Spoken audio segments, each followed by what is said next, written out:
Bispo, até segunda-feira. O ex-governador Fernando Pimentel foi indiciado por crime de peculato. Segundo o inquérito, foram desviados mais de 900 milhões de reais que deveriam ter sido repassados a instituições financeiras. 280 mil servidores estaduais foram prejudicados. Balança. O Departamento de Combate à Corrupção da Polícia Civil de Minas Gerais investigou por 9 meses o desvio dos pagamentos de empréstimos que eram descontados nos contra-cheques dos servidores. As investigações apontaram que o dinheiro não era repassado para os bancos. É prática comum, né, em diversos setores aí, a realização de empréstimo consignado. Não é diferente aqui no estado de Minas Gerais. Então o servidor vai a determinado banco, né, uma instituição financeira que é credenciada a realizar esse tipo de crédito, realiza o empréstimo e o Estado ele tem a obrigação de fazer a retenção desse valor mês a mês e assim que ele faz a retenção, repassar esse valor à instituição financeira credora.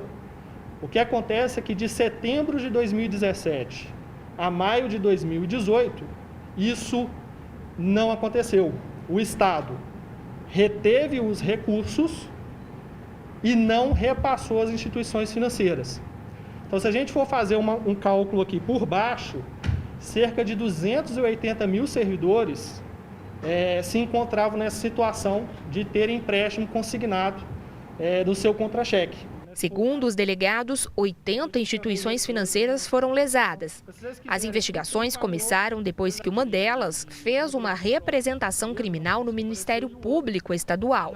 Muitos servidores também tiveram prejuízos, já que foram cobrados 2 vezes e tiveram nome incluído em serviços de proteção de crédito. O servidor era duramente penalizado, né, por essa situação. Além de ter o desconto, ele era constrangido a realizar o pagamento como se fosse um devedor e, às vezes, acionado judicialmente, incluído seu nome aí no SPC Serasa também. O rombo pode chegar a R$1 bilhão. O ex-governador Fernando Pimentel foi intimado no final do ano passado, mas informou que usaria do direito de ficar calado.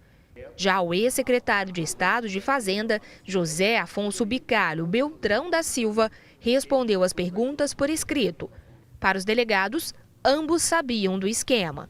Ficou constatado por meio de obtenção de respostas a ofícios, ainda durante a gestão governamental passada, de que os autores tinham ciência, sim, dessa situação. Inclusive, imputaram a falta de repasse à severa crise financeira pela qual o Estado passava. Então, imputar isso a uma crise do Estado, basicamente, como a gente chegou aqui à conclusão no nosso relatório, de uma confissão de culpa. Segundo os delegados que participaram da investigação, o processo segue agora para a Justiça. Fica a cargo dela a decisão de quais as punições os investigados devem receber pelo crime de peculato. Ainda não se sabe onde foi parar o dinheiro desviado.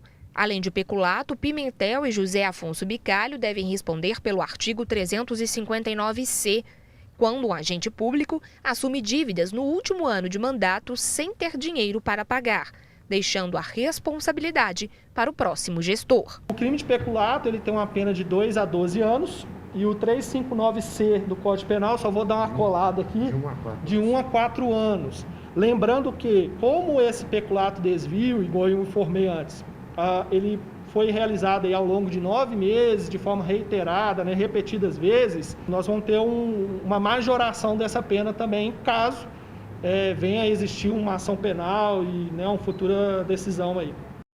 Bem, a defesa do ex-governador Fernando Pimentel informou que ainda é cedo para avaliar a situação e que a polícia está tratando o poder público como se fosse uma empresa privada. De acordo com a nota enviada pela defesa, o dinheiro teria sido usado para honrar compromissos salariais e despesas financeiras do Estado. O advogado do ex-secretário de Fazenda, José Afonso Bicalho, diz que só vai se posicionar depois que tiver acesso ao inquérito.